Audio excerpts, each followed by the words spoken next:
You are Locked On Ole Miss, your daily podcast on the Ole Miss Rebels. Part of the Locked On Podcast Network, your team every day. Good evening, everyone. I am Stephen Willis from Locked On Ole Miss, going to be joined by Mike Huesmann. Huesmann CFB upcoming in a few moments, and talk about the transfer portal and all the stories that are out there right now. We'll talk about the weirdness and wildness that was the Jalen Mbakwe situation earlier. We're going to talk about a whole bunch of stuff. And of course, if you have a question, feel free to add it. Just put your name and your location in there as well, because we are curious about what that is going on as well. But without further ado, let's go over Mike Huesmann from Mike Huesmann CFB on Twitter. Also, Mike Farrell Sports. Mike Farrell Sports. Is Correct. That what it is? Correct. It is, yes. Yeah, and you are the transfer portal expert and everything. And so we like to bring you on to figure out an outside perspective on Ole Miss sports and around the transfer portal in general. Ole Miss received a commitment from Deshaun Stribling from Oklahoma State just today. What do you know about Deshaun? Good receiver. He was a good guy for them over multiple seasons. They were, maybe Florida State notwithstanding, the most disappointing team in the country this year. I mean, they were a preseason conference favorite and had a Heisman Trophy contender in Ollie Gordon, and everything fell apart for them. But Stribling is a good player. He was there. He started his career at Washington State, played there for 1 year, then 2 years at Oklahoma State. This year had a lot of hand injuries specifically, but nothing that, looks like it's going to be long-term. And he's a talented player, over 200 pounds, 6'2", 6'3". He's good. He's a good player. Yeah. The other player that kind of got RPM to Ole Miss today was Charles Brantley, the cornerback out of Michigan State. He's already visited Ole Miss. What do you know about this player? That roster is interesting. So, like a lot of guys, they got a new coach. Like Smith had been at Oregon State. They pretty much overhauled that roster. Now they're losing a lot of guys, which is something we've seen in the realities of the portal. But Brantley's another guy who fills a need. Last week I talked about Rayon Strader at Miami, Ohio, being a guy I thought would fill that void. He ended up committing to Auburn, and this is the spot where, going to be a mix of, could play on the outside, could be that nickel guy, but he'll be an immediate contributor. One thing that was interesting, but we're going to take user questions right after the first break. So in a couple of minutes away for that, for people who want to do it. If you have any questions, get them in on the YouTube channel as well. We'll bring them up to Mike Huesmann and have a little Q&A. But the Jalen Mbakwe situation with Alabama was hilariously interesting. I think that's the best way to put that. You had a situation where Alabama just absolutely panicked about losing this athlete, that they just couldn't hang with whoever was offering. A lot of people assumed it was Ole Miss. Then all of a sudden, whenever it gets public and everybody's talking about it, obviously some Ole Miss writers comment on it as well. And then Alabama, this whole time, their collective has been trying to figure out a way to make Mbakwe happy, because he is just a super athlete. No matter where he went next year, he's probably going to start. Yeah. But the way it worked out and all of that, Mbakwe is staying at Alabama. They figured out a way to keep him. And the way they probably figured out a way to keep him was by upping their offer to him. Yeah. I mean, I don't see any other likely scenario other than they ponied up to maybe not meet his demands, but at least bridge the gap, with the difference between other schools, whether that was Ole Miss or not. But he's one of those guys where I think you said the word panic, and that's probably accurate, because the people there are rightly so, in the post-Saban era, worried they will fall back to reality. They will to some extent, but I think 3 losses to them is unacceptable, even though most people would take that season. And there's, that hair pulling of why are our guys leaving now? That never would have happened before. Well, there's a lot of reasons for it, but yeah, that's it. There's a lot of Ray Perkins in what Kalen DeBoer has done this year. That's a fantastic comparison. I never thought of that. Yeah, he replaced Bear Bryant. DeBoer replaced Saban. There's so many similarities of what's going on, and the disappointment in the first year to Alabama. I mean, we have to see what they do. Like every Alabama coach in the last 100 years or something like that has won at least 10 games in a season. I mean, that's how good of a job that is. Yeah. So DeBoer's going to get right. The question is he going to look like Mike DuBose and Mike Shula and those 10-win coaches, or is he going to go up to the next level with, I think his ceiling would be Gene Stallings. I think that would be a ceiling. I mean, that's a national championship coach. That's a pretty good ceiling. And the SEC, and I'm not talking about Ole Miss, because the SEC brethren on the whole have a high opinion of themselves, and it baffles me how little credit they gave DeBoer's past success. Maybe it shouldn't have baffled me, but it did to some extent. Well, it's just a case to where we have seen it before, to where big name coaches that have been very successful come into the SEC, and you have to kind of sit back and look, like Steve Sloan, whenever he came to Ole Miss. Brett Bielema was a good example of it too. Yeah. To where you come in, you have all the success in the world, and you get down here, and you honestly have to have a cultural fit down here more so than Jimbo. Jimbo's the perfect one there. It wasn't the right fit. He's a heck of a coach. Everybody loves badmouthing him. He deserves it. The guy didn't forget how to coach. It was just a really bad fit. Brian Harsin is another example of that. Yeah. So there has to be a little bit of a fit thing. Agreed. Speaking of fit, I was just looking at the flag behind you. Rich Rod going back to West Virginia. Your thoughts? I think it was a home run hire. How am I trying? Overall, a lot of the naysayers have pointed to, his career record. It's surprisingly not as good as a lot of people would think, but he took over West Virginia. They weren't very good. At Michigan, he struggled. They then won games. Brady Hoke won some games with his players. At Arizona, he was decent. Then Jacksonville State, I mean, he took them from FCS anonymity to winning an FBS conference in his second year. So I think he's a heck of a coach. And for them, I think it was a good move. But there's a chance it doesn't go well, too. I mean, using the portal today in a power conference is something he's not done before. And maybe that's not for everybody, but we don't know how that's going to go. And at his age, I think a lot of it will come down to the assistants he's going to hire. I think he'll do pretty good with that. He's one of those guys that has had his career assistants that have been with him for 20 years. You'd assume they would be with him again. Yeah. I mean, it was interesting to me to see Rich Rod kind of go back. Dan Mullen going out to UNLV, which is hilarious that he's a Rebel coach now. But, and let's see, what was the other retread they got hired? Scott Frost is at UCF. Yes. Yep. And honestly, I think that's a good hire down the road in Orlando for him. Yeah. I mean, I think that works for him. I don't think Gus Malzahn was ever really a fit. I agree. And I've been talking with one of my buddies, most of this season, and, the Gus years at UCF kind of turned into the Gus years at Auburn of, when is this going to end? He's not doing bad, but it just doesn't seem like it's going to be long-term. That's what happened. Yeah.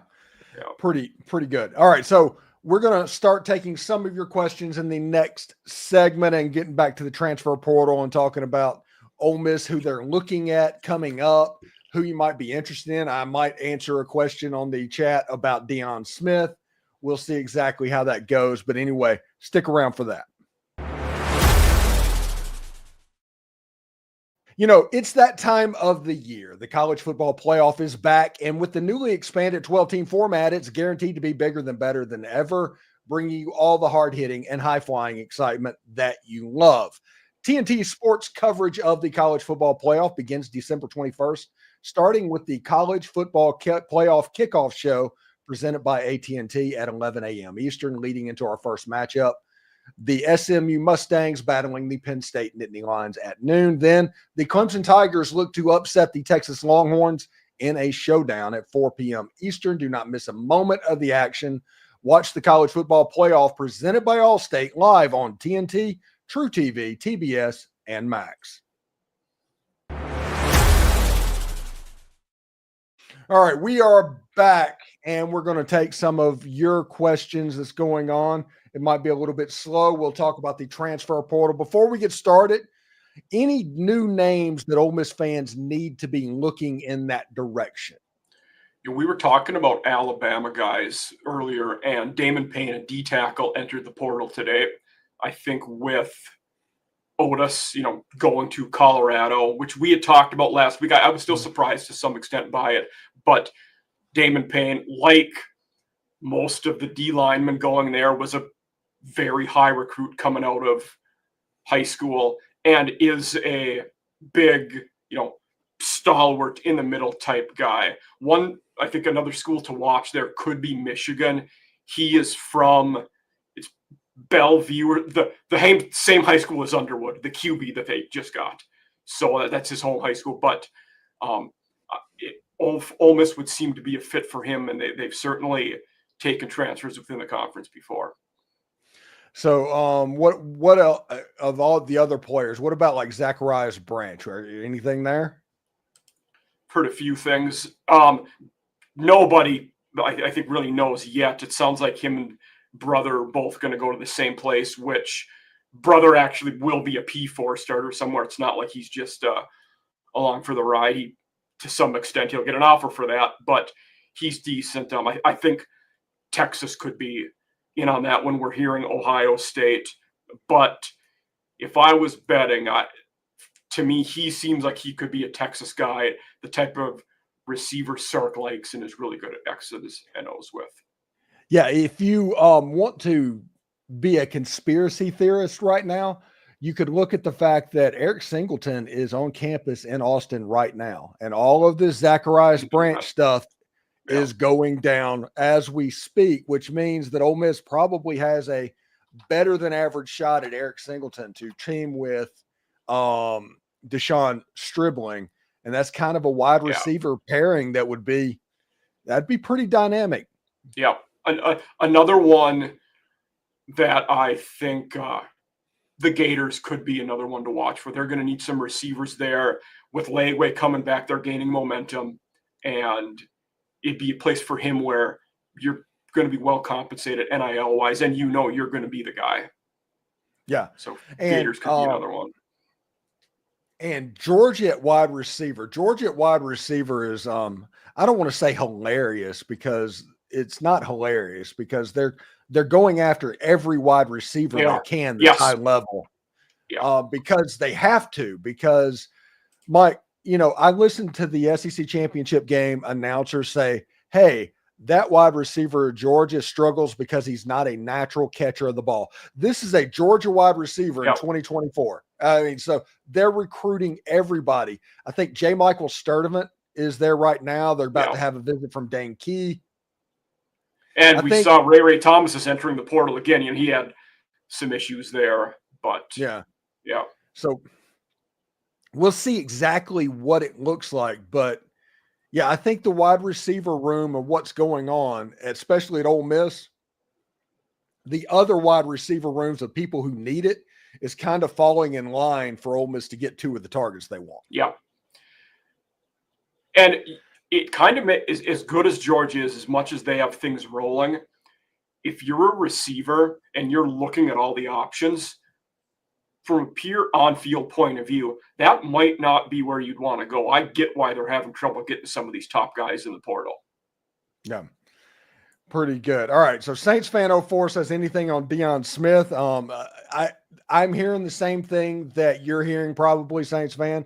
I've heard that Deion Smith is going to try again to be eligible as a wide receiver. He was not eligible last time. Yeah. It's one of those things that if it happens, great. I do not expect it to happen, though, honestly. I think Deion Smith is now in the Eric Gilbert realm of he was out of football. Maybe he'll be in the portal again. We don't know if we're ever going to see him play again. Yeah. And honestly, what Deion Smith should probably do is get on with the Birmingham Stallions and do his football thing without having to go to school there. Yeah. Or if he can play, it might not be a bad idea for him to go to one of the Sun Belt or American teams. Yeah. Yeah, I think a wide receiver that Ole Miss kicked off his team from Texas A&M, a big name, ended up going to Boise State. Didn't play much, but he ended up getting on the team at Boise State. Forget his name. Jeff Sessions says, Steve, Jeff Sessions from Gulf Breeze, Florida. What do you think of Ole Miss's chances of landing Justice Haynes? Justice Haynes, Mike, is on campus right now. Everything that I've heard is positive, but everybody needs to realize with Justice Haynes, the line for him is going to be out the freaking door. Yep. We know, or at least I know, the Gamecocks are also in for him. They will need to replace Rocket Sanders. So that they're Gators, who I just mentioned, we're hearing there is interest there. And Ohio State, they're going to be tough to beat for anybody that they're in on. We hear Ohio State's interested. They're probably going to lose both Judkins and Henderson. He'd be a guy you take if you're Ryan Day. Yeah, absolutely. At least there's going to be some big names on this. Alan Beck says, what linebackers are we pursuing, meaning Ole Miss? I know of one linebacker from Marshall that you might have an idea about more than most. Yeah, that the whole Marshall team was in the portal, and there are a lot of things going on here. One that I was interested in, we talked about this guy a bit last week, but Andrew Jones from Grambling is a guy that's still, tackle machine, still in the portal. It sounds like, is having a lot of suitors that are top notch. I'm assuming, he'll make a decision before too long. John Lewis was a Mississippi State guy, in fact, and he's another guy who could make a lot of sense. The Marshall guy you talked about, is it Watson who you were thinking of? It's like Jared Reed. The name. Okay. It was the tackling machine guy. Had like 115, 120 tackles last season. He's already visited Ole Miss. His name I had a brain tumor moment where it just the name just drifted out of my brain. So I apologize about that.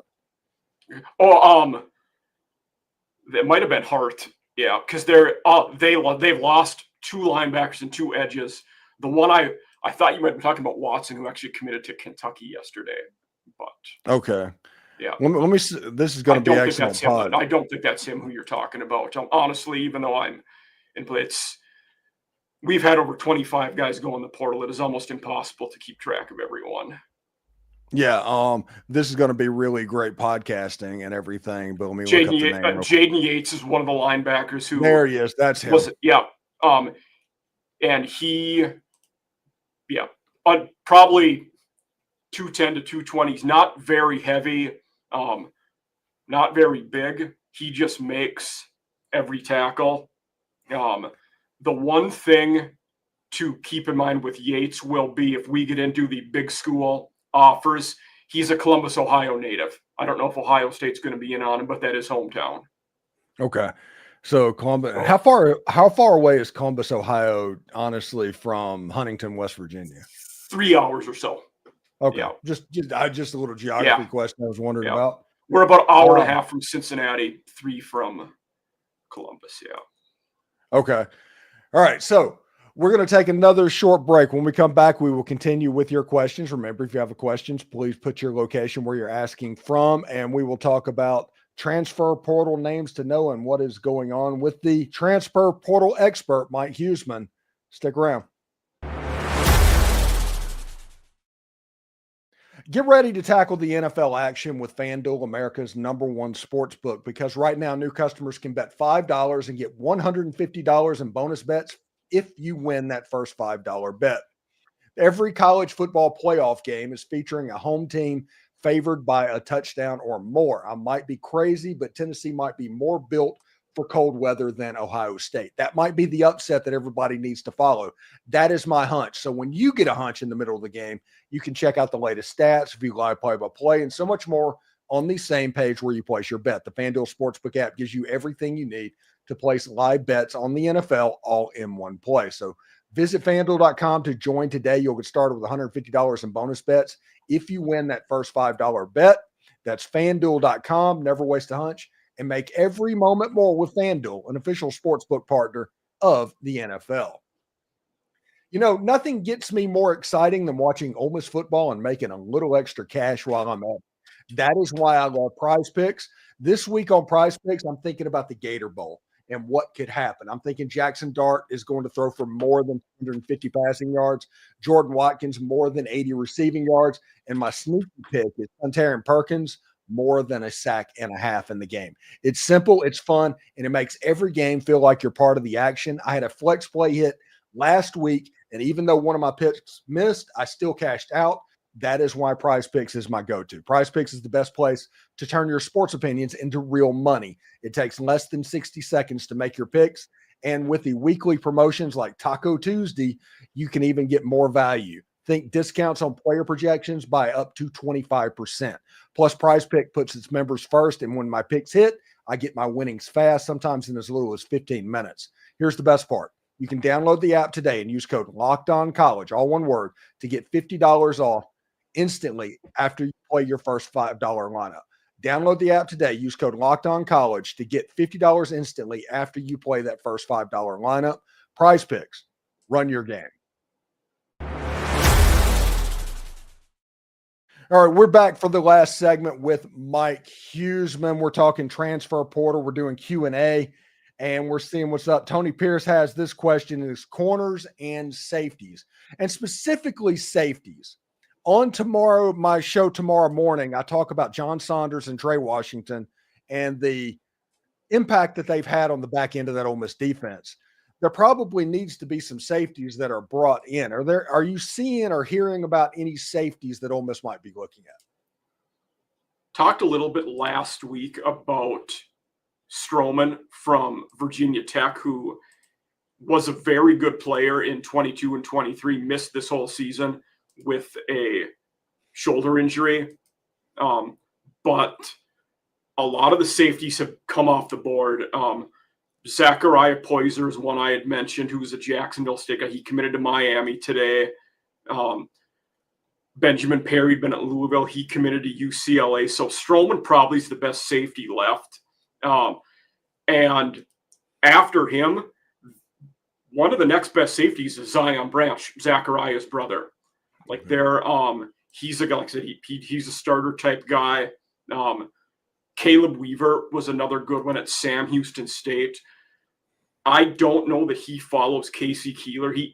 He's probably too good to be playing at Temple, but you never know at that point if you're going to follow your coach. And the last one, I think, could be worth a look. I don't know if this guy's looking at Ole Miss, but it might be worth it for them. Is CJ Hurt from Florida Atlantic, pretty good player. Okay. That's interesting stuff. And we got about 5 minutes until the end of the show. Yeah, that's one of the thinnest positions right now, with Thieneman from Purdue, Wisniewski from NDSU, Devontae Smith from Bama. Most of the top safeties have already committed. So let's turn our attention real quick before we get out of here to the college football playoff. I'm just going to ask you straight up, what out of the teams that are playing this weekend, who is the most likely to get upset? Ohio State. Ohio State. I've been fading the Buckeyes for several weeks, and it's largely because of injuries. No team in the playoff is more beat up than they are. Their O-line is decimated. If you would have looked at their preseason O-line to now, they're starting the right tackle and 4 guards. So that tells you where they're at up front. And Tennessee's one of the saltiest front sevens in the country, maybe the best run defense in the country. Their D linemen and inside backers have to be licking their chops looking at this Ohio State O-line. Now, Nico hasn't looked great all the time, but out of the 4 home teams, I think Ohio State's the most likely to lose. Yeah, I mean, Dylan Sampson, it's one of those things where everybody's like, the SEC is going up to play in cold weather. Well, Ohio State's playing probably the most cold weather ready team in the whole playoffs because Tennessee's defense and running game, that's what they do. Yeah, Dylan Sampson is a heck of a player. I'm a little surprised we didn't hear about him more for postseason awards, but that happens occasionally when you're playing at the same position as a guy who puts up, transcending numbers. So it's one of those things that hurt him. Yeah, I feel bad that Genty didn't get more recognition than he did. I don't know if I feel bad for him. I mean, he won the Doak Walker, which is their, the biggest award for that position. He won one of the, I think Maxwell he won one of the Player of the Year awards. Okay, he did get that. Okay, he did get one of them because there's a good chance in the playoff game, whichever bowl game they're in. Maybe it's the Fiesta Bowl. I'm not sure exactly. Oh well, almost yes. Fiesta Bowl, winner of Penn State SMU. Yeah, and you have a situation with him where he needs like 180 yards to break Barry Sanders' record, and that's a record that I did not think would get broken. Yeah. If he plays Penn State, that's going to be a tough one to get. Their D's pretty good too. Yeah. So it's pretty salty. Man, how about Penn State, man? If Penn State does not make it to the Final Four, James Franklin just needs to look in the mirror and say, it's on me. Yeah.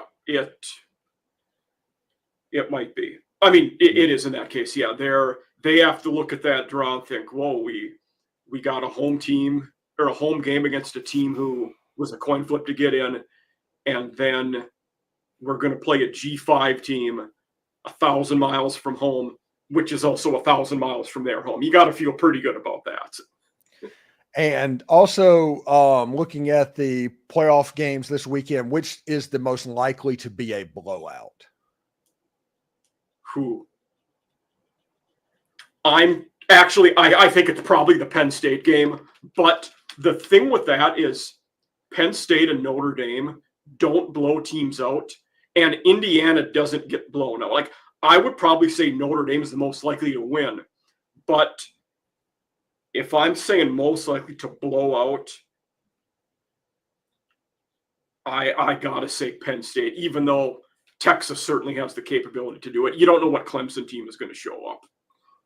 Yeah. But I would probably I was going to also lean with Penn State. SMU's been on an emotional roller coaster. They were flying high. They had the gut-wrenching loss. You'd think that would be behind them, but Penn State has to be in a good spot right now. Yeah.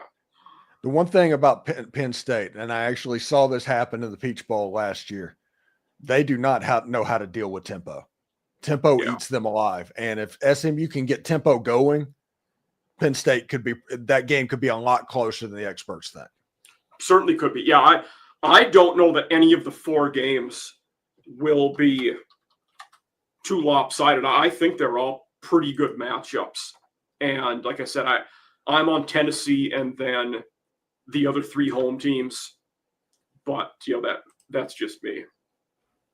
All right. Thanks again for watching the Locked On Ole Miss podcast. Thank you to Mike Huesmann for joining us at the transfer portal expert from Mike's Feral Sports. So give him a listen, give him a following at Huesmann CFB as well on Twitter. You can check him out there. Thank you very much, Mike. And we will talk to you later, buddy. Yep. Take care, everybody.